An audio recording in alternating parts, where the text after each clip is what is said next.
You'll never sing that. You'll never sing that. Champions of Europe. You'll never sing that. Thank you, PSG. Thank you. You do not understand what you have done for the football community today. Jubilation. Football has been restored. Humanity has been restored. Order has been restored. Thank you so much, because I'll be real with you. Since Arsenal won the Premier League, it's become a little bit unbearable. Online, in real life, fans, family, friends, everyone that is associated with Arsenal Football Club have become so unbearable. And to be honest with you, they had every right to. It was 22 years since they last won their Premier League title. So, I could understand the emotions, trying to get back at everyone, dunking on your friends, dunking on your family members, whatever it is, right? And I understand the noise. And I kind of let them have it, to be honest with you. I ain't really bite, to be honest with you. I kind of took a step back, let them do their thing, let them be loud, let them be annoying, let them say whatever it is that they want to get off their chest, right? And one of the reasons why I was so calm and I laid back a bit, because I knew this day was coming.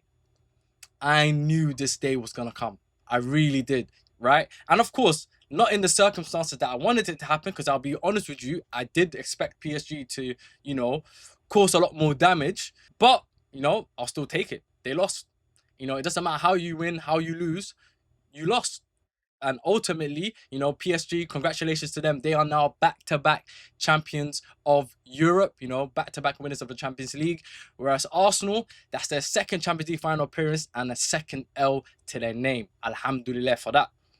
Alhamdulillah for that. Listen, obviously we all talking to the game, but listen, I want to get my shots off a little bit. And I'm really glad they didn't win, because I'll be honest with you, they were already unbearable. Could you imagine how unbearable Arsenal fans would have become if they had won the Champions League as well? And playing like that, we're going to talk about the game, right? We are going to discuss the game. But to play football the way they tried to play football today, and they tried to claim themselves to be champions of Europe, Alhamdulillah that PSG got the win. Because I'll be honest with you, if they won the Champions League playing football like that, that would have been a disaster. That would have been an absolute disaster for the football world. I'll be honest with you. If you're a football lover, that would have been disastrous, right? And we are going to talk about the game. Of course, PSG came with a pretty much predicted lineup, with the attack of Kvara, Doué, and Dembele leading the line. There weren't really any changes. It was a very much expected lineup, which they've been playing for most of the knockout stages in the Champions League. And credit to Arsenal, credit to Mikel Arteta. I think his game plan, his lineup really did work, especially in that first half. But let's call it what it is. Today was a game of attack versus defense, right? And we saw that at full effect, especially in that first half where, I thought Arsenal defended tremendously well. Right, their shape was incredible. They did well to nullify PSG. PSG only really created one shot on target in that first half, so they did really well. I feel they kind of suffocated PSG a little bit, didn't give them much space to attack or create chances. And of course, Havertz getting that early goal, you could kind of see where the script was going. As soon as Arsenal got that early goal from Havertz, they knew to, what, we're happy with this goal and we're going to defend this lead, which they've done a lot this season, which is defend leads and see out the game. And I feel like Arsenal have really mastered that art, of seeing out games, especially with the defense that they have. I feel like they have the best defense in Europe. It's common knowledge at this point. With that whole back line, Declan Rice sitting, David Raya in goal, they're a very, very strong defensive team, right? Probably the best in Europe. And you saw that on display. PSG will have the amount of attacking talent that they have, especially in that front three, couldn't do anything, really. They couldn't really do anything, right?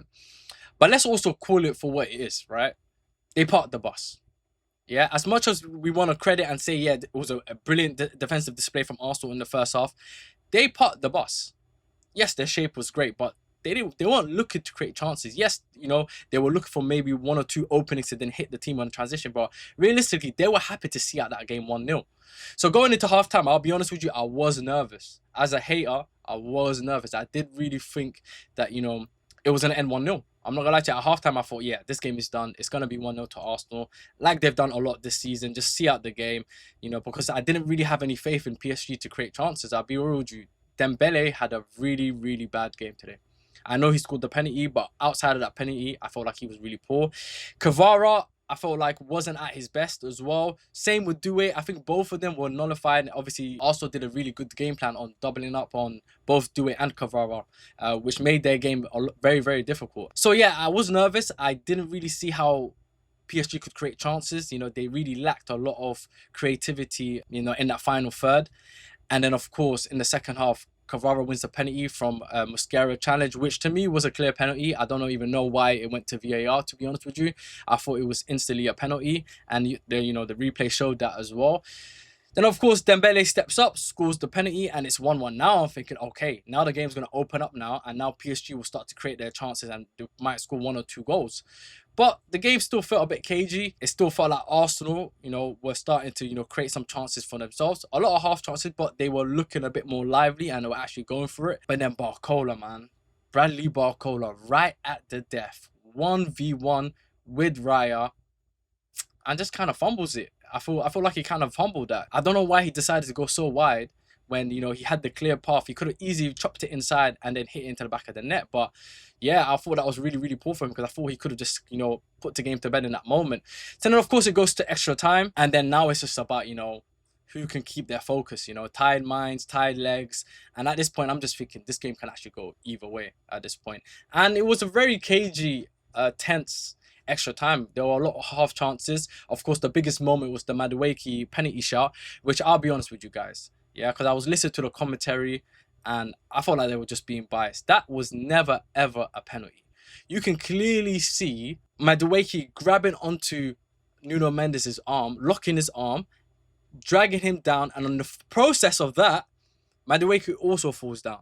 That's never a penalty. Yes, we've seen times where, things like that get given, but that doesn't mean just because sometimes it's given, that doesn't mean that you have to give it. That was very, very clear to me that it was not a penalty. Madueke's dragged him down.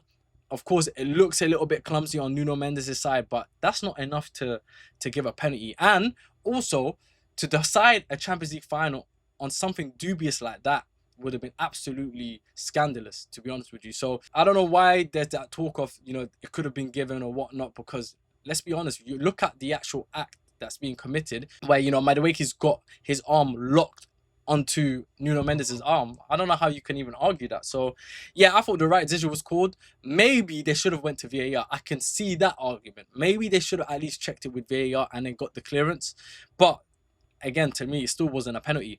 So yeah, of course, it was cagey. PSG didn't really make any clear-cut chances. They had a lot of the ball, but didn't really create enough clear-cut chances. And then, of course, it goes to a penalty shootout. Now, penalty shootouts, as you guys know, is 50-50, right? It can go either way, let's be honest. It's almost like a toss of the coin, right? And you need a bit of luck when it comes to penalty shootouts. It's not a lot of skill involved. It's more about who can actually keep their composure and keep their nerves. And fortunately for PSG, it went their way. Of course, Gabriel, with the decisive penalty right at the end, had to score to keep the penalty shootout going, completely skies it. And also before that, there were misses from Eze and also Nuno Mendes. Eze, I'm not gonna lie to you, I was a bit surprised. I was a bit surprised from Eze's one because I really thought out of all the players, he looks like the most calm one. When you look at him in his demeanor, he's a very calm, relaxed guy.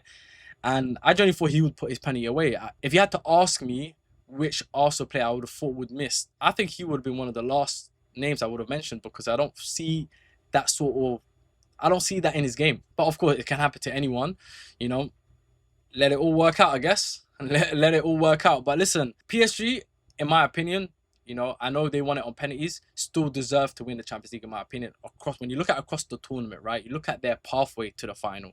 They've beaten the likes of, Bayern Munich, Liverpool. They've had Chelsea. They had some tougher opponents, in comparison to Arsenal, who had a much more favourable route to the final. And even Arsenal, their route to the final wasn't convincing. Apart from maybe the home game against Bayer Leverkusen in the first knockout round, they weren't really convincing in the knockout stages. And had they won today, playing the way they did, Arsenal only created 4 chances. 4 chances, 1 on target. If they had won today, I'll be honest with you guys, I'll be done with the sport, man. I would have been done with the sport, because for them to win it playing haram football, that's to me haram football, whether you like it or not. Yes, you can call it a tactical mastermind. You can, give it all these adjectives to glamorize this, defensive display that Arsenal are putting on. But ultimately, let's just, let's call a spade a spade. They parked the bus, and their intention was to park the bus until the end of the game and win 1-0 off that Havertz goal. That was their intention. Whether we like it or not, you can glamorize it as much as you want. You can credit it. You can praise defensive displays. Absolutely, right? It was a very good defensive display from Arsenal, and they did really well to nullify probably the best attack in Europe. You've seen how they've blitzed teams, right? And to only limit them to a penalty goal deserves praise. But as a neutral, as somebody that loves watching football, we saw the semi-final between PSG and Bayern, and they gave us classic. You saw the game between, Bayern and Real Madrid. You saw the games between even Liverpool and PSG. They're high quality football matches. The games against Atletico, Bayern. You want to see some level of football on display. And also, I'll be honest with you, yes, they're getting the job done. And football's not about, it's about winning at the end of the day. And Arsenal have been doing that well all season. But I'm not going to lie to you guys, but I think it would have been a big shame had Arsenal won today. Call me a hater, I don't care. But for me, it would have been a big shame. But listen, congratulations to PSG again. Deserved winners, in my opinion, when you look at across the whole tournament. The first team to win it back-to-back since Real Madrid. That's not an easy thing to do. They're the only second team to do that. Only the second team to do that. So it is a very difficult feat. Even the, prime Barcelona weren't capable of doing that, And this PSG team, they're the third youngest team in this competition. So this group are going to be together for a very, very long time. It's scary to think where this team could go. I still think there's a lot of improvements that can be made. I think they do need to add a bit more depth, because outside of Dembele, Doué, and Kvara, there isn't too much. Yes, they have Barcola, but Barcola's performance today kind of gives you a sign that that's not enough. So, yeah, they do still need to strengthen, which is scary. Imagine being that good and you still have, areas of improvement. So, who knows what that ceiling is. There you have it. It's been a crazy season, guys. It's been an unbelievable season. I've enjoyed it. It's been entertaining, to be honest with you. And then next, of course, we have the World Cup. The World Cup is around the corner. It's in a couple of weeks. I will still try to do a lot more content for you during the World Cup as well. I didn't even pick my man of the match, I think my man of the match is between... It's hard to pick an attacker player, because I don't think any of the attackers on the pitch did much. But it'll be probably between Gabriel and Declan Rice for me. Obviously, Gabriel missed the penny, so now I can't even give it to Gabriel. Possibly David Raya as well.